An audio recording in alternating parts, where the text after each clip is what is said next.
மதுரை கோமதிபுரம் பகுதியில் டிரான்ஸ்பார்மர் பழுது நீக்கும் பணியில் ஈடுபட்ட தற்காலிக மின்வாரிய ஊழியர் கீழே தவறி விழுந்த சம்பவ இடத்திலேயே உயிரிழந்தார்.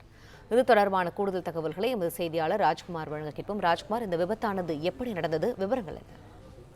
வணக்கம். மதுரையில் மின்சார வாரிய டிரான்ஸ்பார்மரில் ஏறி தவறி விழுந்து தற்காலிக மின்வாரிய ஊழியர் உயிரிழந்த சம்பவம் அப்பகுதியில பெரும் சோகத்தை ஏற்படுத்தியிருக்கிறது. மதுரை மாநகர் கோமதிபுரம் மல்லிகை மேற்கு தெருவில் மின்சார டிரான்ஸ்பார்மர்ல இன்று காலை தொண்டையை சேர்ந்த ஜெயக்குமார் என்பவர் மேலே ஏறி வேலை பார்த்துக் கொண்டிருந்த போது கீழே தவறி விழுந்திருந்தார். தவறி விழுந்ததில் அவர் ரத்த வெள்ளத்தில் மிதந்து உயிருக்கு துடிதுடித்த நிலையில் சிறு நேரத்திலேயே உயிரிழந்தார். இச்சம்பவம் அப்பகுதியில் பெரும் சோகத்தை ஏற்படுத்தியிருந்தது. அவர் தற்காலிக ஊழியராக கடந்த 13 ஆண்டுகளாக மின் வாரியத்தில் வேலை பார்த்து வந்தது என்பதும் தெரிய வருகிறது. அவருக்கு மனைவி வாசி என்ற மனைவியும் 2 பெண் குழந்தைகளும் ஒரு ஆண் குழந்தையுமாக இருக்கக்கூடிய நிலையில்தான் அவர் இந்த வேலையின் போது அவர் மின்வாரிய டிரான்ஸ்பர் ஏறி வேலை பார்த்த கீழே விழுந்து உயிரிழந்துள்ளார்.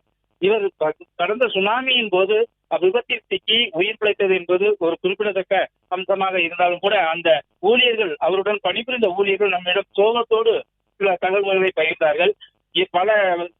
பல்வேறு பகுதிகளில் புயல் வெள்ளத்தின் போது ஜெயக்குமார் என்பவர் கூட சென்று வேலை பார்த்தார் என்பதும் அவர் நம்முடன் சோகத்தோடு பகிர்ந்து கொண்டனர். இன்று காலை அவர் டிரான்ஸ்பார்மரிலிருந்து கீழே விழுந்து இவர் உயிரிழந்த சம்பவமானது அப்பகுதியில பெரும் சோகத்தை ஏற்படுத்தி இருக்கிறது. இது குறித்து அண்ணாநகர் போலீசாரும் வழக்கு பதிவு செய்து விசாரணை நடத்தி வருகிறார்கள். பிளே ஸ்டோர் மற்றும் ஆப் ஸ்டோரில் இருந்து பாலிமர் செயலியை QR கோடு மூலம் பதிவிறக்கம் செய்யுங்கள். செய்திகளை உடனுக்குடன் பெறுங்கள்.